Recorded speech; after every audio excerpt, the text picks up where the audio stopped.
C'est sur Radio Libertaire. Eh oh, la voix sans Dieu, sans maître et sans publicité de la Fédération anarchiste, l'émission à Racaille, qui se consacre, ou qui consacre son temps de parole aujourd'hui, pour la partie artistique, moi je me répète, à Daumier. Ouais, Honoré Daumier, en fait, c'était en 2012, je crois qu'on avait fait une émission sur Daumier. Donc alors, ça fait déjà longtemps. Ça fait 5 ans. Et là, c'est quand on s'est promené la dernière fois au musée d'Orsay, on est allé voir les portraits de Cézanne. Et en redescendant, on est passé au rez-de-chaussée se faire quelques naturalistes, dont Rosa Bonheur. Et il y avait toute cette vitrine des bustes de Daumier. Et moi, je me suis dit, ouais, Daumier, ça vaudrait bien le coup qu'on en reparle quand même. Ouais. Et on y est allé parce que ma camarade Piquet-Cou, voyant mon état d'énervement assez, comment dirais-je, violent à la suite de la visite des portraits de Cézanne avec des colonies encore une fois, de touristes et de leurs conférenciers, a dit tiens, on va aller là, ça va te faire du bien. Et effectivement, ça m'a fait du bien, ça m'a calmé. Quoi. Ouais, parce que c'est une pure merveille, ces petits bustes. Alors là, je vais commencer par une lecture. Alors en fait, la dernière fois qu'on avait parlé de Daumier, donc il y a 5 ans, j'avais lu un extrait du Père Goriot de Balzac, parce que Daumier a illustré Balzac, et en plus, ils sont tous les deux un peu des chroniqueurs du peuple de Paris, quoi. Et là, j'ai eu envie de changer, parce qu'il y a une caricature de Daumier qui est très connue, hein, c'est le Gargantua, c'est ce Louis-Philippe qui est en forme de poire, là. Donc j'ai choisi un extrait de Gargantua de Rabelais. Il s'éveillait entre 8 et 9 heures, fût jour ou non, ainsi l'avaient ordonné ses régents antiques. Puis se gambaillait, penadait et paillardait parmi le lit quelque temps, pour mieux ébaudir ses esprits animaux, et s'habillait selon la saison. Mais volontiers portait-il une grande et longue robe de grosses frises fourrées de renard. Après se peignait du peigne d'almin, c'était des 4 doigts et le pouce, car ses précepteurs disaient que soit autrement peigner, laver et nettoyer était perdre temps en ce monde. Puis fiantait, pissait, rendait sa gorge, rotait, pétait, bâillait, crachait, toussait, sanglotait, éternuait et se morvait en archidiacre et déjeunait pour abattre la rosée et mauvais air. Belle tripe frite, belle charbonnade, beau jambon, belle cabirotade et fort soupe de prime. Après avoir bien à point déjeuné, allait à l'église, et lui portait-on dedans un grand panier, un gros bréviaire empantouflé, pesant tant en graisse qu'en fermoir et parchemin, peu plus moins 11 quintaux 6 livres. Là, oyait 26 ou 30 messes. Cependant venait son 10 heures d'heure, en place, empalloté comme une dupe, et très bien antidote son haleine à force sirop vignolet. Avec qui celui marmonnait toutes ses kyrielles, étant curieusement les épluchait qu'il n'en tombait un seul grain en terre. Au partir de l'église, on lui amenait sur une traîne à bœufs un faras de patenôtres de Saint-Claude, aussi grosse chacune qu'est le moule d'un bonnet, et se promenant par les cloîtres, galeries ou jardins, en disait plus que 16 ermites. Puis étudiait quelques méchantes demi-heures, les yeux assis dessus son livre, mais, comme dit le plus comique, son âme était en la cuisine. Pissant donc plein urinal, s'asseyait à table, et parce qu'il était naturellement flegmatique, commençait son repas par quelques douzaines de jambons, de langues de bœuf fumées, de boutargues, d'andouilles et tels autres avant-coureurs de vin. Oh non, arrête. Cependant, 4 de ces gens lui jetaient en la bouche, l'un après l'autre, continuellement, moutarde à pleine pâlerée. Puis buvait un horrifique train de vin blanc pour lui soulager les rognons. Après mangeait selon la saison, viandes à son appétit, et lors cessait de manger quand le ventre lui tirait. À boire n'avait point faim ni canon, car il disait que les mettes et bonnes de boire étaient quand la personne buvant, le liège de ses pantoufles enflait en haut d'un demi-pied. Voilà, un extrait de Gargantua dans le chapitre 21. Oh là là là là là. Puis dire que pour le déjeuner, ce sera une frite salade. Là, ça... Hein, bon. Voilà, donc ça illustrait effectivement ces caricatures de ce Louis-Philippe qui s'empiffrait, enfin qui est représenté plusieurs fois en train de gloutonner. Ouais. Ah non, ça j'avais 2 livres magnifiques sur justement de Rabelais et Gargantua illustrés par un grand illustrateur de Gustave Doré, non? Non, c'était pas Gustave Doré, c'était un autre, mais qui était très, très, très bon aussi. Ouais, c'était un plaisir de les feuilleter. Plus que les lire, parce que lire le vieux François, c'est un peu pénible. Ouais, en même temps, là, tous ces verbes, ouais. je trouve que ça a quelque chose ça parle, quoi. Même si on comprend pas tous les termes, en fait, c'est là et ça sonne, et donc on imagine bien, justement, tout ce déversement d'exagération, toute cette folie, quoi. Ouais, absolument. Oui, non, c'est assez magnifique. Rabelais, on a un auteur comme ça, c'est celui qui a écrit ce livre. C'est quelque chose d'inouï, quoi. On peut comparer. Il n'y a rien dans le monde qui peut se comparer à ça. Toujours sur Radio Libertaire, c'est l'émission Arakaï qui consacre aujourd'hui sa partie artistique à Honoré Daumier. Oui, c'est ça. Voilà, un artiste extraordinaire, voilà, qui est surtout connu pour ses caricatures, dont on va vous parler, mais qui est moins connu pour sa peinture, parce qu'il a été... on a semblé découvrir son travail, à la fin de sa vie, son travail de peintre, alors que c'est un travail de peintre magnifique, de dessinateur extraordinaire aussi, enfin voilà, puis sculpteur. Hein, on a un peu ignoré tout ça parce que c'était... Évidemment, on l'a connu pour sa caricature, parce que c'était diffusé par la presse, etc. Voilà. Caricature, comme celle-ci, où on voit trois morts qui soulèvent leur pierre tombale et qui disent c'était vraiment bien la peine de nous faire tuer. C'est des morts pour la liberté. Voilà, en 1830. Oui, on peut dire que chaque révolution, si vous voulez, a généré, a causé des morts, la mort de plein de quelque sorte d'idéalistes ou de gens qui descendaient dans la rue pour se battre pour un avenir meilleur, surtout pour les plus pauvres évidemment, et qu'à chaque fois ça a été récupéré par la bourgeoisie. Ça a fait ça. Après la grande révolution de 89, de 1789, qui était dont si vous voulez les grands meneurs étaient des grands bourgeois ou des nobles, comme Robespierre, comme Danton et compagnie, voilà. Et après c'était récupéré par la bourgeoisie, voilà. Les nobles étaient éliminés, les bourgeois ont repris toute leur possession de leurs biens et sont devenus à leur tour des bourgeois qui ont pressurisé, qui ont pressé le peuple comme des citrons, comme on dit, hein, et voilà. Et à l'époque de Daumier, c'était pas mieux, parce que c'était Louis Philippard, c'était la Restauration, c'était tout ça, oui. Ouais. Qu'est-ce que je fais? Je fais un petit peu sa bio, je raconte un petit bien peu. Sûr. Hein. Ah oui, mais moi je commence à radoter, comme toujours. Excuse-moi. Non, il n'y a pas de... Alors, Honoré Daumier, pour situer un petit peu ce personnage, hein, il est né à Marseille, donc en 1808, et il est monté à Paris en 1816, donc il avait 8 ans. Il est venu rejoindre son père qui était poète ouvrier, voilà. Donc, il montre très rapidement une prédisposition pour la carrière artistique.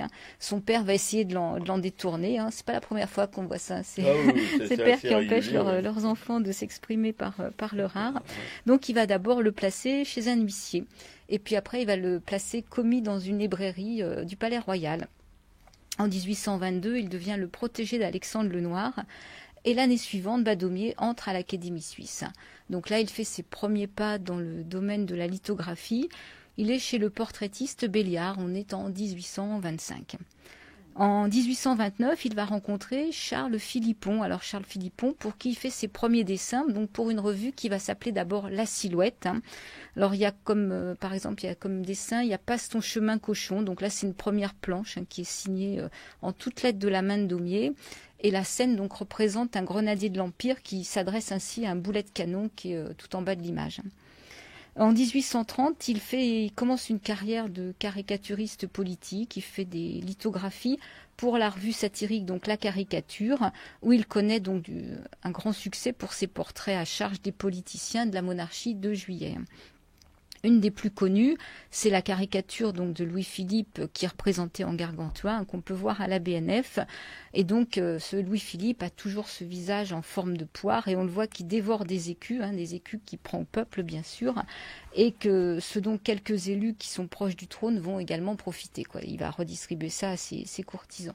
Et cette lithographie a entraîné la condamnation par le gouvernement de Daumier, de Delaporte, qui était l'imprimeur, et d'Aubert, le marchand d'estampes, pour excitation à la haine et au mépris du gouvernement du roi et offense à la personne du roi. Voilà. En même temps, elle valut à son auteur un séjour de 6 mois en prison à Sainte-Pélagie, mais ça lui a assuré aussi un début de notoriété.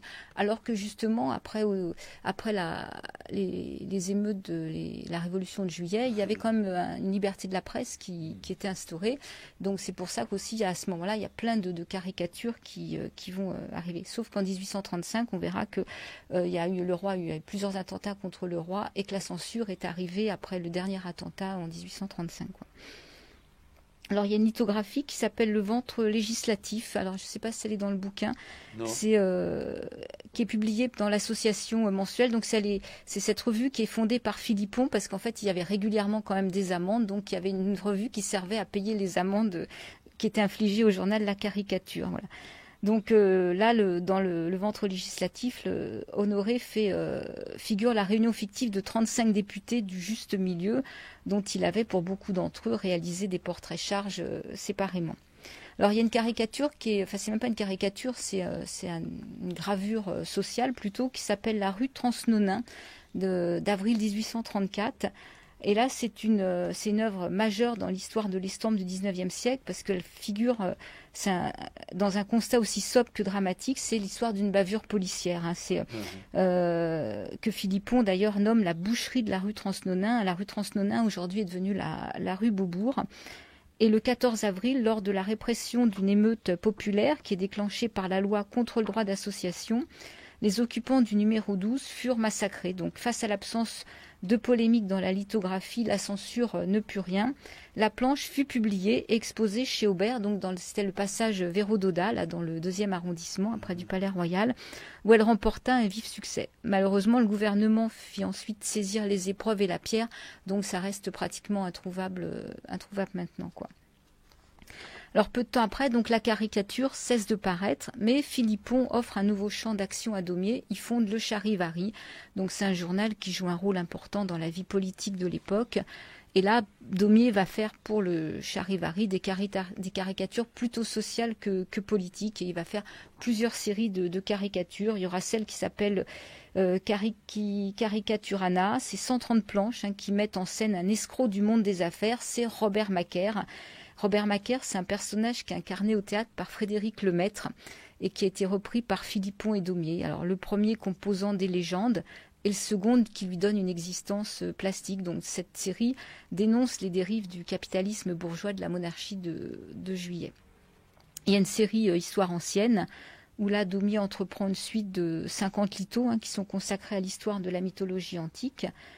La caricature alliée à la parodie donc lui permet de tourner en dérision l'arsenal conventionnel de l'académisme de la peinture néoclassique. Et les planches retenues au sein de la série contiennent des procédés plastiques originaux, qu'il s'agisse du cadrage, comme Télémaque et Mentor, des reflets, il y a des clairs-obscurs ou des contre-jours. Au fil des années, il va faire d'autres séries. Il y aura La Comédie humaine, il y aura une série des étrangers à Paris avec les gens de justice, il y a aussi les bons bourgeois, les papas, locataires et propriétaires, les baigneuses, les Parisiens. Enfin bon, c'est vraiment un chroniqueur de la vie parisienne. Il y a une nouvelle série politique qui va lancer en 48 aussi par toujours l'intermédiaire du Charivari. Il va quitter le Charivari pendant 4 ans, entre 60 et 64. Il crée, quand il revient, un personnage chez Ratapoil. Ah ouais. Ouais. Et entre le début de la monarchie de Juillet et la chute du Second Empire, il réalise environ 4000 lithos. Oh non. Donc les mecs, ils ont la santé. Ah ouais, ses partis pris esthétiques et ses innovations techniques, voilà, lui ont valu d'être reconnu de son vivant comme le Michel-Ange de la caricature. Donc voilà ce qu'on peut dire pour Daumier, caricaturiste. Il est donc aussi illustrateur puisqu'il a illustré donc La Comédie humaine aux éditions Furnes. Il a illustré le Père Goriot, Ferragus. Il avait collaboré avec Granville et Henri Monnier à l'illustration de la revue de la Chronique de Paris, qui était créée par Balzac. Et à la fin de sa vie, il est resté sans le sou malgré tout, toute sa vie. Il avait des amis, il a rencontré les peintres Millet, Daubigny, Corot, il habitait quai d'Anjou, et ces peintres lui passaient un petit peu d'avance pour payer son loyer. Et à la fin, en fait, il pouvait plus payer son loyer, donc il habitait dans le Val-Mondois, il louait la maison, et c'est pareil, ne pouvant plus payer, en fait c'est Corot qui lui a acheté sa maison pour qu'il reste tranquille. Donc à la fin de sa vie, il était pratiquement aveugle, et il a pu vivre dans cette maison, je crois, avec sa femme, et il est mort le 11 février 1879. Oui, voilà, Père Corot. C'est une légende, hein, Corot, mais c'est vrai en même temps, voilà, parce que j'ai lu dans un très très ancien livre, un livre du 19e, consacré aux artistes, etc., avec des gravures en noir et blanc et tout. Déjà, on parlait de la générosité de Corot et de l'assistance qu'il avait apportée à Daumier à la fin de sa vie, en lui achetant cette bicoque. Mais aussi, si vous voulez, Corot, ici, comme on l'a rappelé ici assez souvent et assez dernièrement aussi, il signait des œuvres qui n'étaient pas de lui pour que des amis peintres dans la Dèche puissent les vendre et avoir un peu de maille, quoi, quand même. On imagine ça aujourd'hui, hein, les gars. Vous voyez, je sais pas moi, au hasard, Garouste qui signe des peintures pour que les rapins dans la merde ils puissent s'en sortir, ou alors celui qui fait des trucs en noir là, qui fait des peintures avec des fonds tout noirs là. Soulage, oui. Ou Buren, hein, voilà, qui signerait des œuvres d'artistes dans la Dèche. Non. Ça n'existe plus, ce genre de générosité. C'était quand même, quoi qu'on dise, une période assez mythique où les artistes semblaient, en tout cas pour beaucoup d'entre eux, des artistes qui sont devenus des artistes très importants dans l'histoire de l'art, et voilà, ça, on cédait, quoi. Voilà, il y a aussi, il y a ces Monet qui a été aidé par je sais plus qui aussi, qui a été. Il y a Caillebotte qui a beaucoup aidé ses amis artistes. Voilà aussi. Non, il y a eu plein d'actes de générosité comme ça, voilà, de la part d'artistes envers d'autres artistes. C'était pas mal, quoi. Ouais. Et alors, donc, pour revenir un peu aux caricatures de Daumier, là, tu veux en regarder d'autres ou Oui, oui, il y a d'autres. Comme on s'enfonce là-dedans, Christy, c'est le gamin de Paris aux Tuileries, parce que vous savez que les Tuileries on a foutu le feu à cette époque-là. Et avant, écoutez, les révolutionnaires ont posé leur cul sur différents fauteuils. Et qui avaient aux Tuileries, ils n'avaient pas l'habitude, hein. Leur petite miche, ils posaient ça par terre sur le pavé de Paris, qui était en bois quand même. Enfin, bon. Ouais. C'est vrai que ça reprend un peu l'histoire, un peu comme un Gavroche, quoi. Ces gamins qui. Tout à fait, l'emploi du gamin qui ose tout, qui est un peu effronté. Voilà, c'est la chanson d'un gamin de Paris. Ça date pas de là, mais bon, c'est repris de cette période. Il y a aussi ce qu'on ignore un peu, c'est que les gens, les milieux populaires, le peuple allait beaucoup au théâtre. Vous voyez, le soir, en revenant du boulot, quoi, ou après le boulot, ils venaient s'y délasser des fatigues de la journée, voilà. Alors ils n'étaient pas évidemment au fauteuil d'orchestre, hein, ils étaient au poulailler. Et on voyait quasiment rien, mais on l'entendait quand même. Voilà, on pense toujours que le peuple, là, il pense que... Non, il n'y avait pas la télévision à cette époque-là. Ouais, c'est peut-être ce qui les sauvait, hein, qui sauvait un peu leur tête quand même, à défaut de leur corps, qui s'usait au boulot, quoi. Voilà, ils pouvaient aller donc le soir dans des théâtres pour regarder des spectacles et puis penser à autre chose qu'à gratter de la thune pour bouffer, quoi. Et puis il y a aussi là les locataires qui déménagent la cloche de bois, où on les voit descendre à un bahut d'un premier étage avec des bourgeois en bas qui ont pas l'air heureux de voir ça, quoi. Voilà, évidemment les bourgeois, ils sont dans les clous puisqu'ils ont la maille pour s'en sortir. Et puis il y a aussi les gens de justice. Alors on voit un pauvre type avec une camisole, en plus un gendarme avec son bicorne derrière, et puis un juge vautré sur un fauteuil devant un pupitre avec des papiers, et puis voilà, qui dit au prévenu, vous aviez faim? Vous aviez faim? C'était pas une raison. Et le prévenu qui répond, mais moi aussi, presque tous les jours, j'ai faim. Ah non, non, c'est toujours le juge, voilà, non mais les mecs, ils n'avaient pas. Mais c'est toujours pareil, hein. Genre, reprends, voilà, un juge affalé sur un fauteuil devant un pupitre avec des papiers, un encrier, tout ça, devant un prévenu avec une camisole, je répète, et puis derrière un gendarme avec un bicorne avec une tronche de gendarme, quoi, où je n'ai pas besoin de vous faire une description, et le juge qui a le culot, la morgue, la bassesse, tout ce qu'on veut. Vous aviez faim. C'était pas une raison. Mais moi aussi, presque tous les jours, j'ai faim. Et je ne veux pas pour cela. Non, mais c'est un peu... Moi, j'imagine que, justement, dans le Canard enchaîné, il y a toujours une petite rubrique consacrée aux tribunaux et aux pauvres gens qui se frottent à ces mascarades de justice, et où on voit des juges qui font de l'humour avec les prévenus, voilà, qui sont des pauvres gens, enfin ou qui ont volé 3 patates et puis qui vont se retrouver en tôle, ou etc. quoi, voilà. Et alors moi vraiment je ne supporte pas de lire ces histoires de petits juges, de petits merdaillons de juges qui se permettent de faire de l'humour avec la misère, voilà. Et ben Daumier, il illustre ça d'une manière assez fantastique. Et d'ailleurs, quand Piquécou a évoqué cette histoire, ce drame de la rue Transnonain, j'ai dans la tête l'image de ce massacre, justement, voilà, fait par Daumier. Et je dois dire que c'était pas vraiment la mode de faire des choses comme ça. Ça ne devait pas du tout plaire à la préfecture de police, hein. Non, c'est vrai que Daumier a s'est toujours senti proche du peuple de Paris. Il a su le croquer, lui redonner toute sa vigueur, toute sa force, et de rendre au contraire la bourgeoisie, de se moquer de la bourgeoisie, de tous ses défauts, de la ridiculiser, de la rendre odieuse. Il a aussi toujours défendu cette liberté de la presse. Il y a une caricature, il y a un dessin justement où on voit il y a une espèce de tapis où c'est marqué liberté de la presse, et là il y a un ardent défenseur qui tient et qui dit voilà, on n'est pas prêt de me l'enlever, quoi. C'est ce gars un peu musclé qui est sur la liberté de la presse et qui la garde, quoi. Oui, de toute façon, les journaux satiriques qui paraissaient à cette époque, ils sont quand même assez loin de ceux d'aujourd'hui, quoi. C'est une qualité infiniment supérieure à ceux d'aujourd'hui. D'abord par le talent des gens qui y travaillaient, et puis par aussi, il faut penser qu'à cette époque-là, la censure existait. La preuve, c'est que Daumier, il s'est retrouvé à Sainte-Pélagie. Bon, c'était pas pour de rire, hein.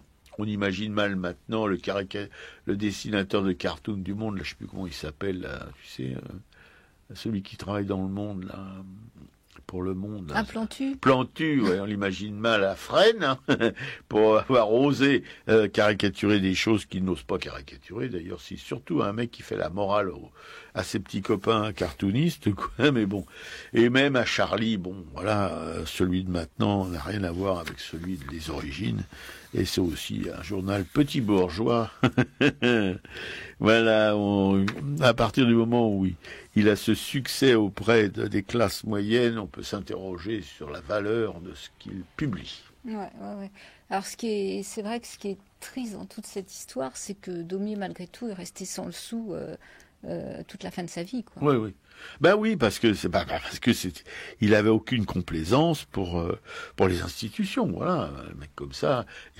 C'est simple, hein, il s'agit pas à peine de les foutre en prison, vous les privez de ressources et puis voilà, hein, c'est fini. Hein. Si vous voulez tuer quelqu'un, vous l'empêchez de gagner un petit peu de maille pour se nourrir et puis voilà. C'est une manière, si vous voulez, invisible de répression, quoi. Voilà. Maintenant, on n'est plus tout à fait là-dedans. Pour d'autres choses, c'est un petit peu le même système, quand même. Pas pour la caricature, mais pour plein d'autres choses.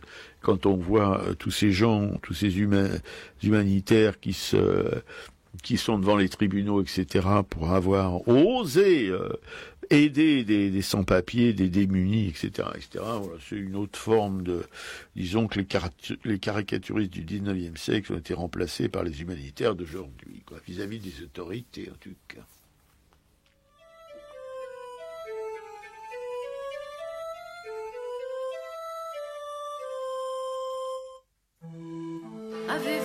soir, par hasard, rencontré sur le boulevard une rôdeuse qui se balade par tous les temps, aussi bien l'hiver que le printemps, c'est la pierreuse. Demandez-lui d'où elle vient, le plus souvent elle n'en sait rien, c'est une gueuse. Sa mère, elle ne la connut point, car on la trouva dans un coin, pauvre pierreuse. Elle était seule et sans soutien, c'est pour ça que le premier vaurien à voix mielleuse, qui lui parla de sentiments, prit son cœur et devint son amant, pauvre pierreuse. Ils s'unirent dans un hôtel où Vénus n'avait pour hôtel et pour veilleuse qu'une alcôve aux rideaux crasseux et qu'un bougeoir sale et poisseux, pauvre pierreuse. Elle n'a qu'un désir maintenant, que son homme soit bat et content, elle est heureuse.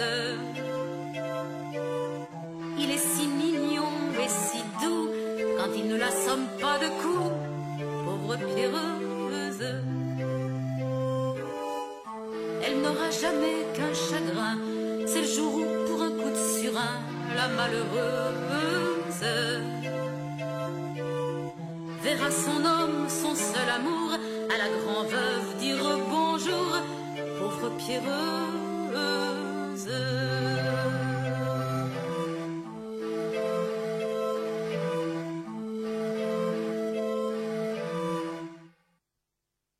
C'était Pauvre Pierreuse, interprétée par Michel Bernard, mais au départ c'était Yvette Guibert qui chantait ça. Ouais, des chansons très émouvantes, on peut dire des chansons réalistes en quelque sorte, mais bon. Nous, ça nous touche avec un petit orgue, avec une musique d'orgue de Barbarie. Voilà, ça change un petit peu de la musique techno. Hein. Bon, sur Radio Libertaire, faut pas que j'oublie la voix sans Dieu, sans mec et sans publicité de la Fédération anarchiste, l'émission à Racaille, qui consacre aujourd'hui son heure de gloire à Daumier, le père Daumier, un illustre ancêtre de la liberté d'expression, malmenée aujourd'hui, comme on sait.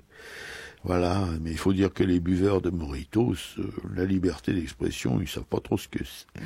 Ouais, en fait, j'avais vu, c'est au Crédit Municipal, à ma tante, c'est ça, c'est le Crédit Municipal là, qui est dans le quartier du Marais. J'ai été tombée sur une exposition des dessins de Daumier, c'était super. Alors c'était plus des dessins sur le social, je crois que c'est sur la plage, sur les vacanciers.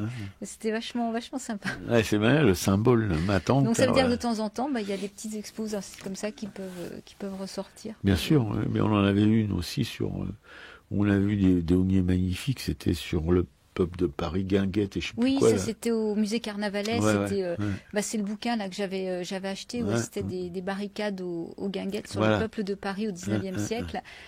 Et c'est une très très belle expo. Et là, le musée Carnavalet, je crois, est fermé pour 2-3 ans parce qu'il le retape complètement. Là, il y avait une petite guinguette qui avait été reconstituée où on entendait évidemment des chansons sur les guinguettes avec de l'accordéon et tout ça. C'était assez sympa. Ouais. Bien. Ouais. Donc, on va essayer de voir un petit peu Daumier, de voir le peintre, parce que effectivement, le peintre est moins connu que le caricaturiste. Et c'est vrai que s'il n'avait pas peint, on l'aurait considéré que comme un caricaturiste. Mais en fait, il a quand même fait plus de 500 tableaux. Plus de 500 tableaux. Ouais. Oui, je signale que Boudin, dont on va parler dans une de ses prochaines émissions, n'a fait que 300 quand même. Il est beaucoup plus connu comme peintre que Daumier. Ah ouais. Ouais.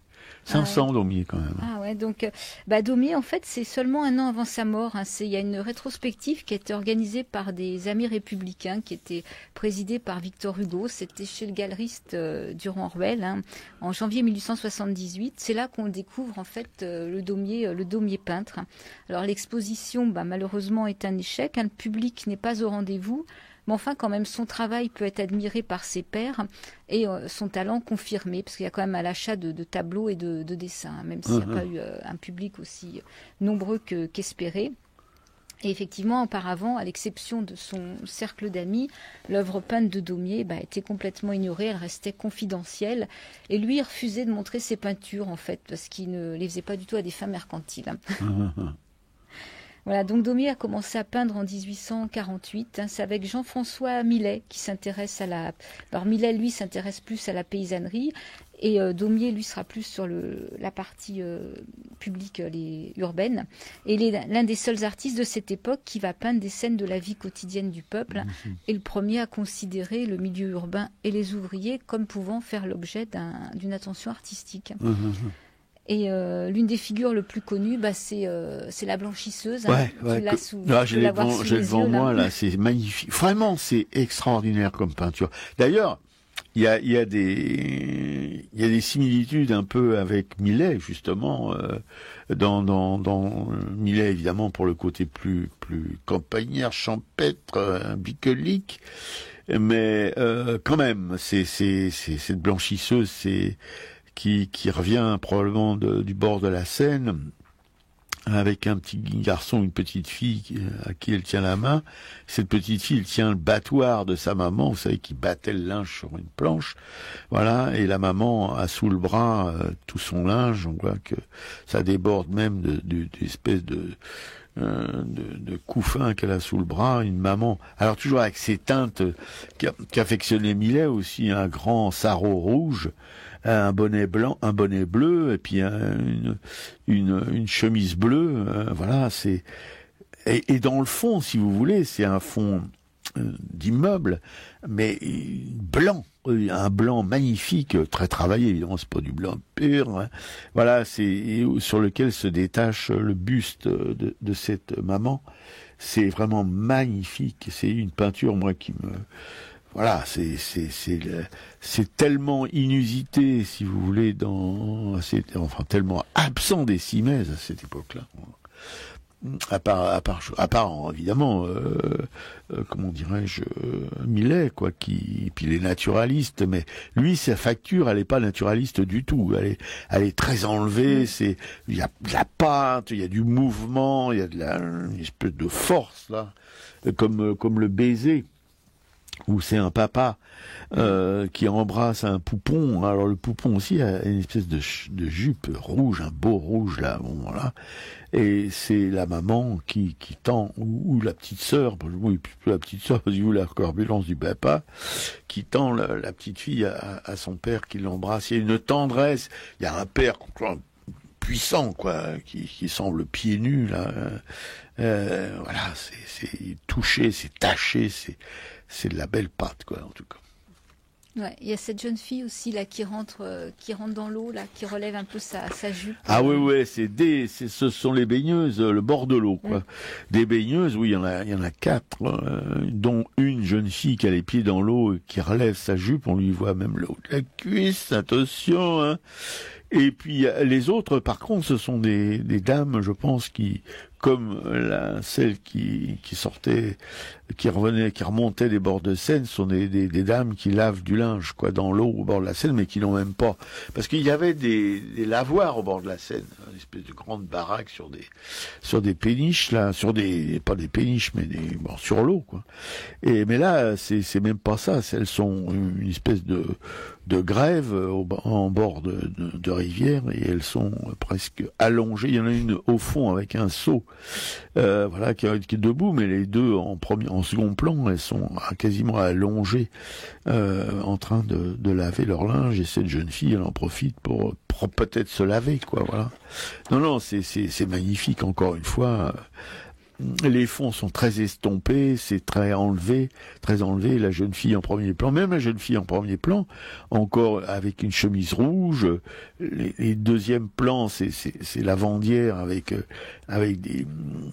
des habits bleus, hein. Ce bleu de cette époque, ou ce rouge de cette époque est vraiment très particulier et très, très beau. Voilà, c'est ce qu'on peut dire, enfin, sur les peintures de Daumier. Ah ouais, il y a le joueur de Barbarie, là, il y a une aquarelle dans le joueur d'orgue de Barbarie. Ouais, c'est magnifique, les gens qui sont à côté de lui, son orgue, là, c'est vraiment un orgue assez primaire. Enfin, Oui, mais il est assez grand. Il est grand aussi. Et... Oui, non. Et on voit le petit peuple là qui écoute. Alors on voit bien que ce sont pas des bourgeois à leur tronche, à leurs habits. Alors oui.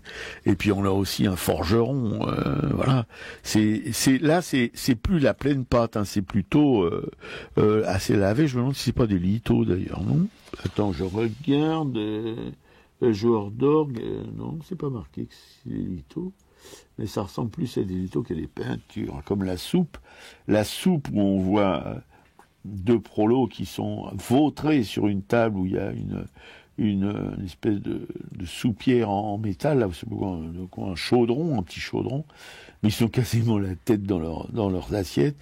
Et le personnage féminin, c'est assez mec d'ailleurs, un sein à l'air et un petit qui tète sa maman pendant qu'elle est en train de manger sa soupe. Non, c'est pas du truc inventé. On sent que Daumier était très proche de tout ce petit du peuple, quoi, tout simplement. Hein. Voilà, le peuple qu'on voit qui est un peu rudement montré, quoi. C'est pas. Il fait pas dans la dentelle le père Daumier. Hein. Il montre les choses comme elles sont. Voilà. Et puis un dessin aussi magnifique, parce que là il y a deux dessins, un avec une jeune femme qui embrasse un homme, et puis un autre, c'est deux têtes de prolos, mais c'est du costaud, hein, c'est pas du tout des mièvres, voilà, c'est pas de l'académisme, hein, c'est pof, ça on prend plein la tronche, voilà. Ça c'est Père Daumier, hein. Ouais, et en fait, ces peintures, on peut en voir donc quelques-unes au musée d'Orsay. La blanchisseuse est au musée d'Orsay. Il a fait aussi toute une série sur Don Quichotte et Sancho Panza. On en avait vu une dans une exposition sur la banlieue, je crois, à Rueil-Malmaison. Et donc, au musée d'Orsay, dans cette salle, il y a aussi un Don Quichotte. Oui, mais il faut voir le trait, hein, c'est pas du tout... C'est ça, c'est chez Daumier, c'est puissant, quoi. Enfin, puissant dans l'expressionnisme ou dans l'expression des personnages, avec des situations qu'on sent toujours assez tendues, mais puissant dans le dessin, puissant... Voilà, il y a des lumières, il y a des choses, ça bouge, quoi. C'est pas, encore une fois, c'est pas un dessin plat académique, etc.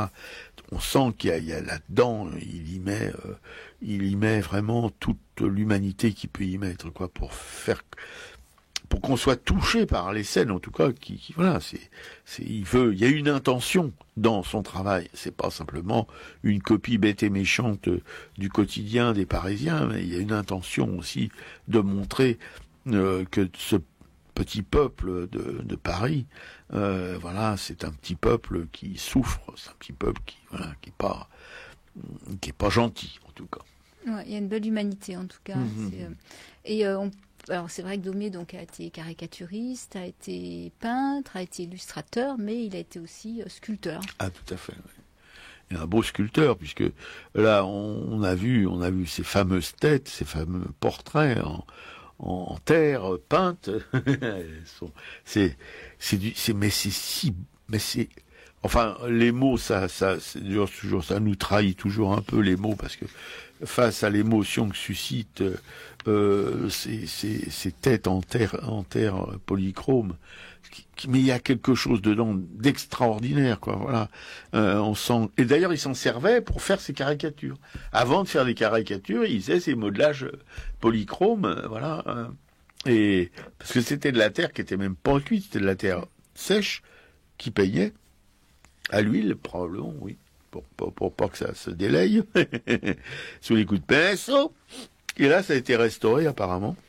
Et bien restauré. Ouais, donc ils sont à nouveau, parce qu'à un moment ils étaient plus exposés, justement, ils étaient en restauration. Donc la vitrine est magnifique, quoi. C'est cette salle où il y a ces deux salles contiguës, hein, où il y a les Millet, où il y a les tableaux de Daumier et les tableaux des quelques naturalistes, dont Rosa Bonheur. Ouais, tout à fait.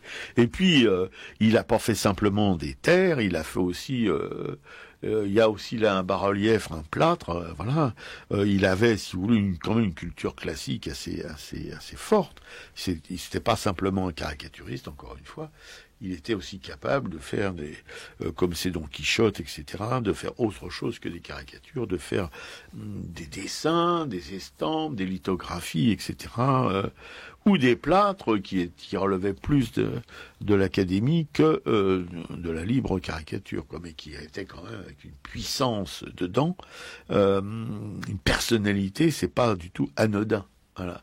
Donc c'est vraiment un très très très grand artiste méconnu, connu pour ses caricatures qui l'ont fait vivre dans la misère, inconnu pour sa peinture alors que ses pairs le reconnaissaient comme un des artistes majeurs de son époque, en peinture en tout cas, et puis un sculpteur aussi, que je considère personnellement comme un sculpteur aussi très important dans ce 19e siècle, voilà. Parce que si on est focalisé sur un Rodin ou des gens comme ça, je dois dire que Daumier n'a rien à lui envier, hein, voilà, et c'est au moins aussi fort que Rodin, mais pas évidemment aussi monumental. Il n'avait pas de prétention comme Rodin. Rodin un peu prétentieux aussi. Non, il est resté, si vous voulez, dans ses créations plastiques, dans ses illustrations, dans ses gravures, il est resté assez modeste, voilà. Mais modeste, ça veut pas dire nul, ça veut pas dire faiblard, ça peut aussi dire fort. Hein. Il faut savoir parler français et comprendre le français comme on doit le comprendre. Ouais. Alors quand je suis allée voir l'Expo Topor à la BNF Mitterrand, il y a un espace librairie qui est absolument magnifique. Il y a toujours des livres soldés. Je ne l'ai pas acheté, mais peut-être qu'il y a encore. Il y avait un livre qui était sur Daumier, qui je crois était à 15 €, enfin qui était au tiers ou à la moitié de son prix.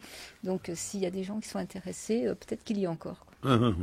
Voilà, non, il faut vraiment... Et puis, de toute façon, Orsay, même si, comme on vous l'a dit, et je vous le répète, c'est un musée à pas vraiment fréquenter, parce que il a des mœurs, ce musée, qui sont un petit peu particulières. Je vous répète, 2 fois de suite, ils ont viré des classes des quartiers populaires, des cités, parce que soi-disant qu'ils faisaient trop de bruit, ça dérangeait le public. Je pense que le public, il en avait rien à foutre, mais bon, voilà, je dis, le Orsay, le Louvre, même combat. À Orsay, on vire les gamins des cités, et au Louvre, on invite, il y a Monsieur Arnaud qui s'invite avec 200 clampins pour faire une grosse bouffe dans la salle des États, voilà, pour faire la promotion d'un sac pourri, Vuitton, voilà, peinturluré par un autre Gugus de l'art contemporain qui s'appelle Kunz. Ouais. Dans chaque famille, on blanchissait de mère en fille, maintenant on blanchit encore à la goutte d'or, à la goutte d'or. En ce temps-là, les demoiselles, les gosselines et les gigolènes se mariaient toutes avec leur trésor à la goutte d'or, à la goutte d'or. Leur fallait pas un mari pâle, mais un garçon, un mâle, bien rempli, même un peu butor.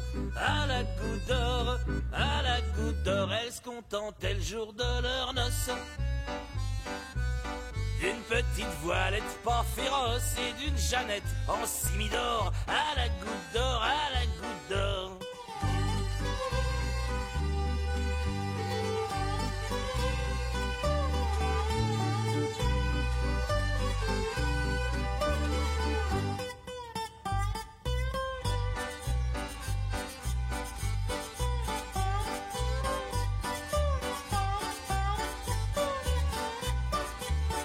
Elle était encore demoiselle, grand-maman la belle Isabelle, quand elle épousa grand Nestor. À la goutte d'or, à la goutte d'or, et maman Pauline était sage. Le jour qu'elle se mit en ménage avec papa le petit Victor. À la goutte d'or, à la goutte d'or, maintenant il faut assez de demoiselles, des machins avec des dentelles et des vrais bijoux en vrai or. À la goutte d'or, à la goutte d'or, leur faut des jeunes hommes en casquette, des rouquins qu'on des roues flaquettes collées sur des têtes d'Arançon. À la goutte d'or, à la goutte d'or. Et voilà pourquoi toutes les demoiselles, les gosselines et les gigolènes, se marient plus avec leur trésor. À la goutte d'or, à la goutte d'or.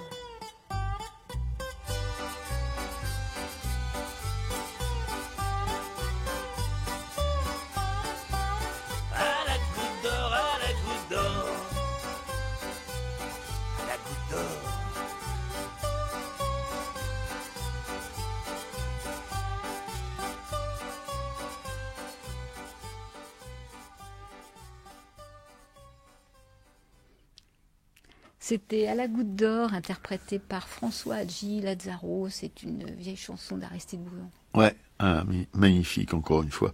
Vraiment, les chansons de ces époques épiques, ça nous touche encore, nous, voyez-vous.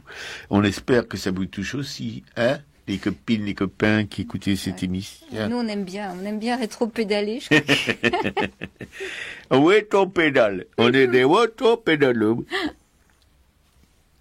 On passe aux expos alors. On passe aux expos, ma Alors, les chère expos, camarade. j'en ai noté quelques nouvelles pour pas toujours radoter quand même. Alors effectivement, moi je suis partie une petite semaine en Bretagne sur le sillon de Talbert. Petite, bon. Et à l'entrée du sillon, il y a la maison du sillon qui proposait une exposition. Et là, c'était une découverte passionnante, une exposition qui s'arrête le 30 juillet. C'est Louis-Marie Faudac. Il a peint, il a dessiné. C'était un douanier, un peintre douanier, comme le douanier Rousseau. Et en fait, il a exprimé, il a raconté toute la vie des travailleurs de la mer, et vraiment dans cette partie de Bretagne qui est la presqu'île entre les Ardrieux, le sillon de Talbert, Bréa. Donc, s'il y a des auditeurs qui vont dans les jours qui viennent dans ce coin de Bretagne Nord, qui est au large de Paimpol, qui est au nord de Paimpol, n'hésitez pas, il faut vraiment aller voir cette exposition qui se termine le 30 juillet. Nous, on va consacrer une partie d'émission à Louis-Marie Faudac, peut-être avec Boudin, parce que je pense qu'il faut un peu, on a envie de se remettre dans ces ambiances maritimes. Mais là, il faut vraiment y aller, quoi. C'est ouvert c'est ouvert de l'après-midi, de 14h30 de 14h à 18h. Oui, et puis Piqueco a ramené des cartes postales qu'elle m'a montrées, c'est vraiment magnifique. C'est pas du tout le style du douanier Rousseau, rassurez-vous. Non, je dis rassurez-vous parce que j'aime pas du tout ce mec, mais bon, enfin sa peinture surtout. Mais comment dirais-je, c'est beaucoup plus libre, c'est beaucoup plus c'est ce que Piqueco a pris comme carte postale, c'est des crayons colorés avec de l'aquarelle. C'est vraiment très très intéressant comme travail, en tout cas. Voilà. Ouais, en plus, l'expo est très, très documentée. Il y a des textes à chaque fois qui expliquent le travail des marins sur la côte ou sur les ramasseurs de goémons. Enfin, c'est vraiment magnifique, quoi. Ouais, donc, si vous voulez, voilà, on découvre toujours, il y a toujours des choses à découvrir, des artistes complètement inconnus, voilà, mais qui ont quand même, dans leur travail, quelque chose qui mérite qu'on en parle, en tout cas, voilà. Ouais, c'est bien, c'est rassurant de voir qu'on a toujours des artistes à découvrir comme ça, en se promenant. Voilà, c'est pareil à Paimpol, il y avait une exposition à la halle de Paimpol. Alors elle dure jusqu'au 10 septembre. C'est Gérard Brandt. Gérard Brandt, il est mosaïste, il travaille la mosaïque et le métal, et il a fait plein de sculptures. Donc c'est une très belle exposition, aussi. Lui est d'Aubernais, donc il est alsacien. Et il est connu dans le monde entier. Et là, donc, c'est une exposition qui est assez grande. Il y a beaucoup d'œuvres. Donc, c'est à voir aussi. Peut-être que j'en parlerai aussi peut-être un peu plus longuement dans une prochaine émission, quoi. J'ai toujours une petite réticence face à des biographies comme ça connues dans le monde entier. Tu vois, quoi. Ouais, il expose je sais pas si c'est nécessaire de. Oui, non, c'est ce qui présente effectivement. Bon, il a une bonne tête. Il est né en 41. Il a travaillé pas mal en Afrique. On le voit travailler avec les Africains sur des grandes œuvres, des grandes sculptures. Et il y a pas mal d'œuvres qui ont un caractère ethnique. Moi, c'est celle que j'ai trouvée le plus intéressante, en fait, justement, où il mélange un peu ce travail de mosaïque avec l'aspect ethnique. Je crois qu'après il a arrêté de travailler des grands formats. Il était malade, donc il peut plus faire ces grands formats comme ça, quoi.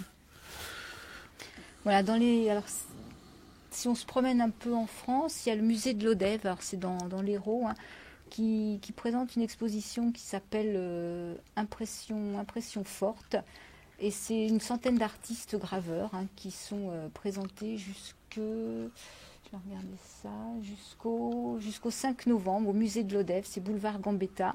Et ça a l'air d'être une exposition aussi assez magnifique pour qui s'intéresse à la gravure. Il y a des œuvres de Dürer, de Goya, de Pierre. Ah oui, c'est pas des œuvres de graveurs locaux comme ceux de Bretagne. Non, c'est pas la même chose. Non, c'est ce qu'on regardait hier. Là, il y a une centaine d'œuvres avec des explications même sur les techniques de gravure. C'est bien de se dire que la gravure, quand même, est de plus en plus exposée. Oui, tout à fait. Ouais. Voilà, ça c'est les expos qui étaient plus récentes. Il y a aussi Édouard Pignon qui est son travail par rapport à son séjour à Ostende, qui est au musée des Beaux-Arts à Lyon. D'accord. Après, il y avait ce dont on avait parlé les fois précédentes. Il y a Maison Rouge avec Inextricabilia, avec l'exposition Le lieu d'Antoine de Galbert. Mais non, il y a Picasso à Landerneau, là. Il y a aussi Picasso à Landerneau, il y a Picasso à Rouen, il y a Camille Claudel, musée Camille Claudel à Nogent-sur-Seine. Il y a Odilon Redon au musée des Beaux-Arts de Quimper. Il y a Agnès Dubart, elle, dans le Nord, à Gravelines. Il y a 2 expositions. Celle d'Agnès, c'est une exposition sur les gravures du XVIe qui représentent des musiciens ou des instruments de musique. Il y a les sculptures de Chagall à Nice, des sculptures qui n'avaient jamais été montrées au public. À Ornans, il y a les histoires d'ateliers jusqu'au 16 octobre.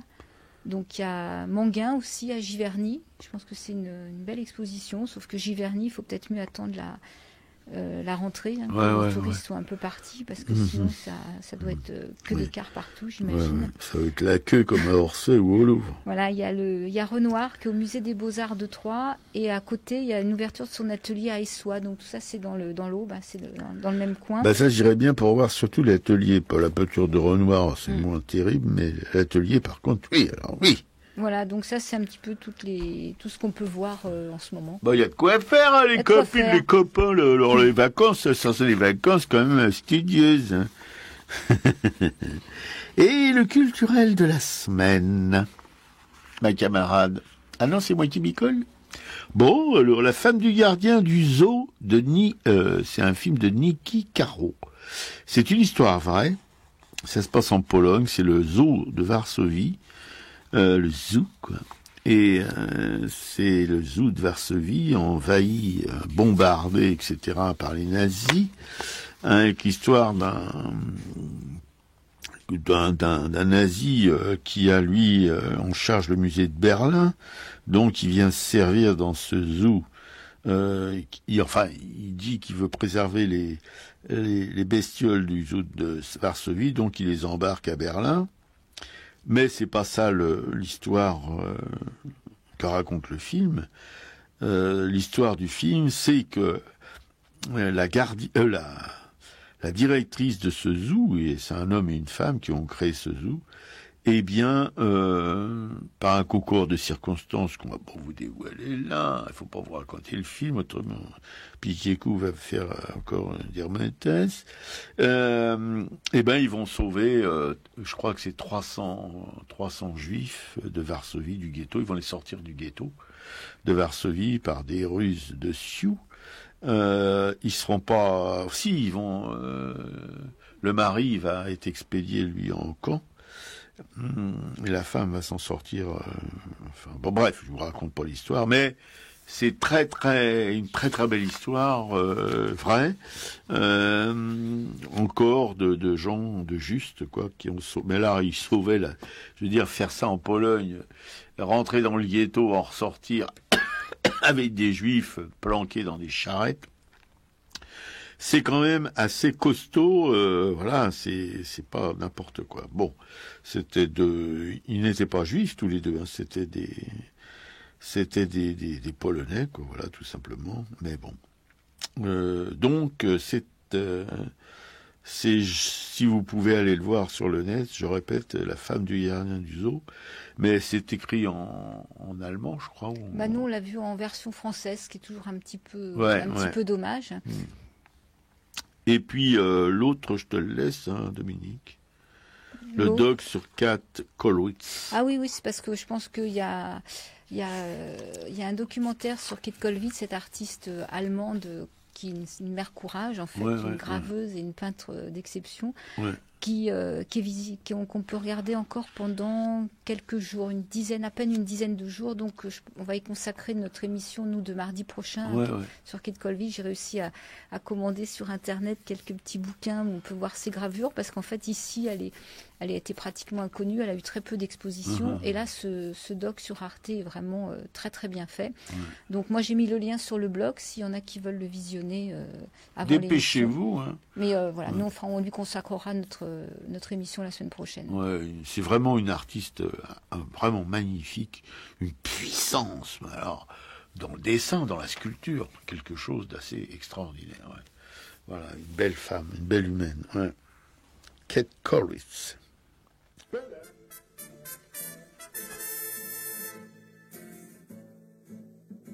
Sauf des mouchards et des gendarmes, on ne voit plus par les chemins que des vieillards tristes en larmes, des veuves et des orphelins, parisiens de la misère, les heureux même sont tremblants, la mode est au conseil de guerre, et les pavés sont tous sanglants. Oui, mais ça branle dans le manche, les mauvais jours finiront. Égare à la revanche, quand tous les pauvres s'y mettront, quand tous les pauvres s'y mettront. On traque, on enchaîne, on fusille tout ce qu'on ramasse au hasard. La mère à côté de sa fille, l'enfant dans les bras du vieillard. Les châtiments du drapeau rouge sont remplacés par la terreur de tous les chenapans de bouge, valets, le roi et l'empereur. Oui, mais ça branle dans le manche, les mauvais jours finiront. Égare à la revanche, quand tous les pauvres s'y mettront, quand tous les pauvres s'y mettront. Demain, les gens de la police refleuriront sur le trottoir, fiers de leurs états de service et le pistolet en sautoir. Sans pain, sans travail et sans armes, nous allons être gouvernés par des mouchards et des gendarmes, des sabres peuples et des curés. Oui, mais ça branle dans le manche, les mauvais jours finiront. Égare à la revanche, quand tous les pauvres s'y mettront, quand tous les pauvres s'y mettront. Le peuple au collier de misère sera-t-il donc toujours rivé? Jusqu'à quand les champs de guerre tiendront-ils le haut du pavé? Jusqu'à quand la sainte clique nous croira-t-elle un vil bétail? À quand enfin la République de la justice et du travail?